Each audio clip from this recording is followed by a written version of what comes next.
Assembly ఎన్నికల ఓటమి తర్వాత తొలిసారి ప్రజాక్షేత్రంలోకి అడుగుపెట్టారు బీఆర్ఎస్ అధినేత కేసీఆర్. ఒకే రోజు 3 జిల్లాల్లో పర్యటించిన గులాబీ బాస్ ఎండిపోయిన పంట పొలాలను పరిశీలించారు. రైతుల్ని పరామర్శించి ధైర్యం చెప్పారు.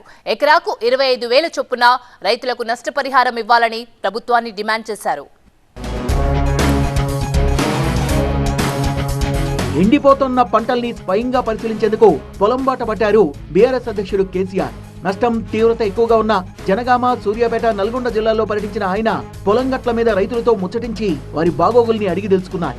ఎర్రవల్లి వ్యవసాయ క్షేత్రం నుంచి రోడ్డు మార్గంలో జనగామ జిల్లాకు బయలుదేరిన కేసీఆర్ కు అడుగడుగున బీఆర్ఎస్ శ్రేణులు ఘన స్వాగతం పలికాయి. బీఆర్ఎస్ నాయకులతో కలిసి ధరావత్ తండాలో ఎండిపోయిన పంటల్ని పరిశీలించిన కేసీఆర్ రైతుల్ని పరామర్శించారు. తమ గోడంతా కేసీఆర్ ముందు వెళ్లబోసుకున్న రైతులు తమను ఆదుకోవాలంటూ మొరబెట్టుకున్నారు.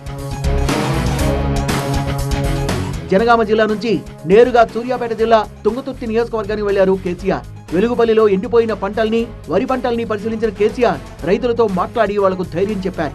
గతేడాది ఇదే సమయంలో పంటలు పచ్చగా కళకళ్లాడేవని గుర్తు చేశారు.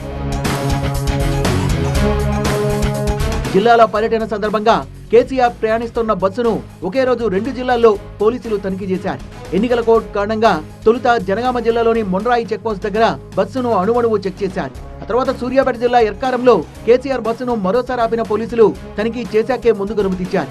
అధికారుల తనిఖీలకు కేసీఆర్ కూడా సహకరించారు. కేసీఆర్ పర్యటనలో బీఆర్ఎస్ ఎమ్మెల్యేలు, మాజీ మంత్రులు, ఎంపీ అభ్యర్థులు పాల్గొన్నారు.